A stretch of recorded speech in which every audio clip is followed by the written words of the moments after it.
Na parte 2, vimos as mudanças trazidas pela nova redação da NR03, referentes a embargo e interdição. Agora, na parte 3, vamos falar sobre a nova redação da NR24, referente a condições de higiene e conforto nos locais de trabalho. A nova redação da NR24 veio com a publicação da portaria de número 1066, de 24 de setembro de 2019.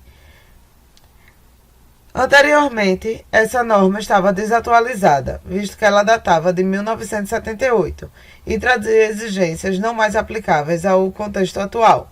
Por exemplo, exigia janelas dos alojamentos fossem de madeira ou de ferro e o uso de lâmpadas incandescentes. Também era necessário, para qualquer tipo e tamanho de empreendimento, que houvesse um banheiro destinado especificamente ao público masculino e outro ao público feminino.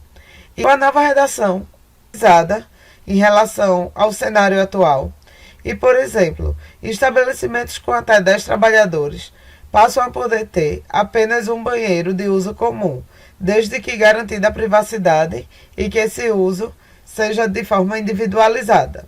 Cada pessoa utilize o banheiro de uma única vez, mas esse banheiro pode ser usado tanto pelo público feminino quanto pelo público masculino, desde que garantida a privacidade. Com a nova redação da NR24, passam a poder ser dimensionadas com base no número de trabalhadores usuários do turno com maior contingente. Antigamente, precisava, se uma empresa tivesse 600 funcionários, mesmo que eles fossem divididos em 3 turnos, as dimensões das instalações precisariam ser dimensionadas em relação aos 600 trabalhadores, ao contingente total. Que as instalações passam a poder ser dimensionadas com base nos trabalhadores por turno, considerando aquele com maior contingente. O objetivo de atualizar a NR24 foi trazer mais tranquilidade aos empresários, diminuir o volume de exigências e atualizar os critérios utilizados em relação ao conforto e higiene dos empregados. A redação da NR24 passou a prever condições sanitárias e de conforto em um shopping center, que até então era inexistente. As instalações previstas nas normas, como vimos, podem passar a ser dimensionadas com base no número de trabalhadores usuários do turno com maior contingente. E quais instalações seriam essas? Como sanitários, vestiários, refeitórios e alojamentos. Então, por exemplo, no exemplo que eu disse de uma empresa que tenha 600 funcionários, mas que ela trabalhe em 3 turnos, se eu tiver o turno da manhã com 250 funcionários, o turno da tarde com 200 funcionários e o turno da noite, por ser considerado menos movimentado, por 150, meu total de contingente nesse caso é de 600 funcionários. Na antiga redação, tinha que dimensionar os sanitários, os vestiários, os refeitórios e os alojamentos para 600 funcionários. E agora a nova redação permite que sejam dimensionados pelo turno com maior contingente. Nesse exemplo, o turno com maior contingente é o turno da manhã, que tem 250 funcionários. Então, os sanitários, vestiários, refeitórios e alojamentos passam a poder ser dimensionados para 250 pessoas, ao invés de 600, o que traz redução de custos para as empresas. A empresa precisar fazer uma instalação que vai ser subutilizada.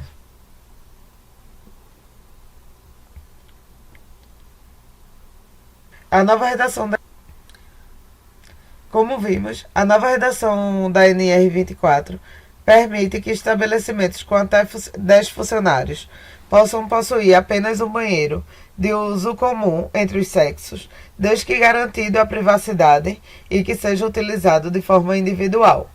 Porém, não são todos os tipos de estabelecimentos com até 10 funcionários que têm essa flexibilidade, mas são aqueles que tenham funções comerciais, administrativas ou similares. Por exemplo, um escritório que tem até 10 funcionários, ele pode agora não precisar mais ter um banheiro exclusivamente para homens e um banheiro exclusivamente para mulheres. Pode ter apenas um banheiro, desde que seja de uso individual e que seja garantido a privacidade. Esclareceu também quais são as situações onde são exigidos os usos de armários, a existência de chuveiros nos locais de trabalho e para a realização das refeições, como podem ser considerados os turnos e a exigência de locais de trabalho. Como, por exemplo, o item 24.5 da nova redação da NR 24 refere-se a locais para refeições.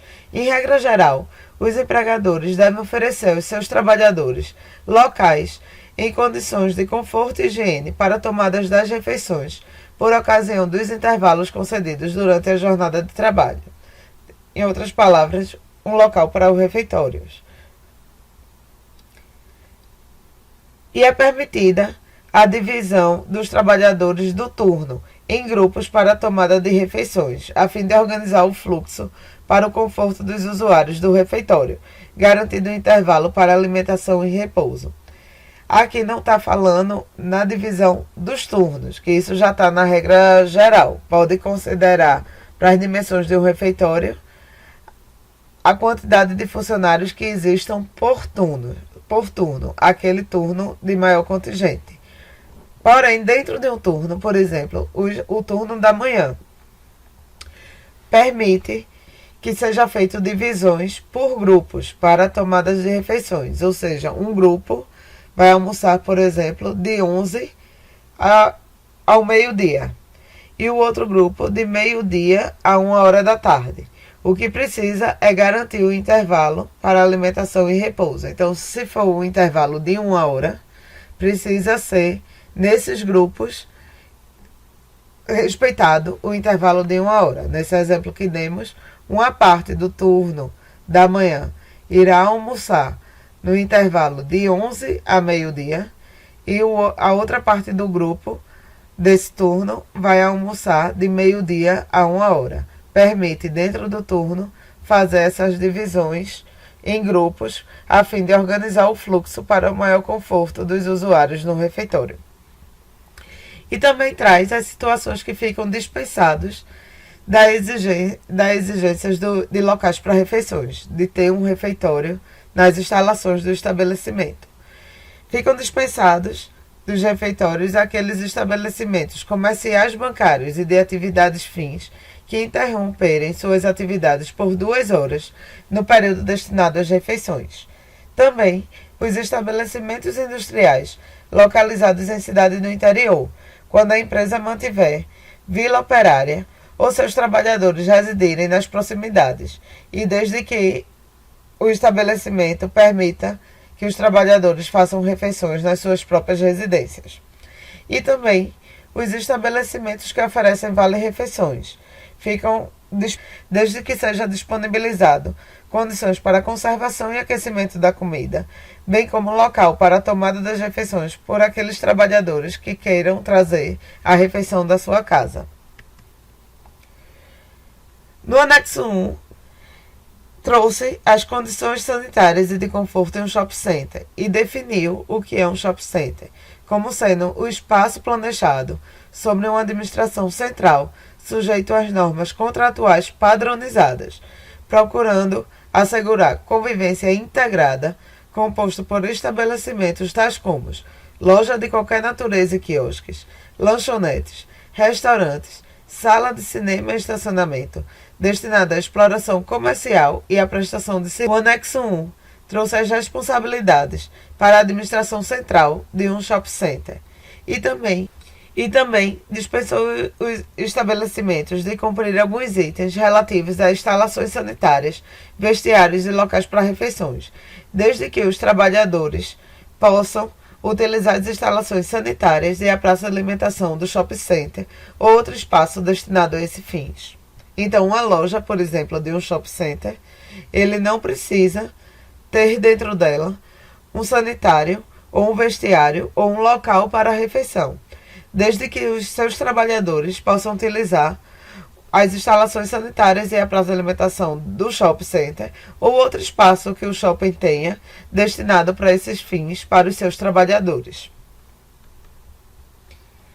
E o anexo 2 instituiu condições sanitárias e de conforto aplicáveis a trabalhadores em trabalho externo de prestação de serviços. E trouxe também a definição do que é considerado trabalho externo, sendo todo aquele realizado fora do estabelecimento do empregador, cuja execução se dará no estabelecimento do cliente ou em logradouro público, excetuando-se desse anexo as atividades relacionadas à construção, leituristas, vendedores, entregadores, carteiros e similares, bem como aquelas atividades que foram regulamentadas pelo anexo 3 dessa norma. E o anexo 3 trata dos trabalhadores em transporte público rodoviário coletivo urbano de passageiros, em atividades externas. E define também quem são considerados esses trabalhadores em transporte público rodoviário coletivo urbano de passageiros, sendo os motoristas, os cobradores e os fiscais de campos. Na parte 4, iremos falar sobre as mudanças trazidas com a nova redação da NR 28, sobre fiscalização e penalidades. Nos vemos na próxima parte. Até a próxima.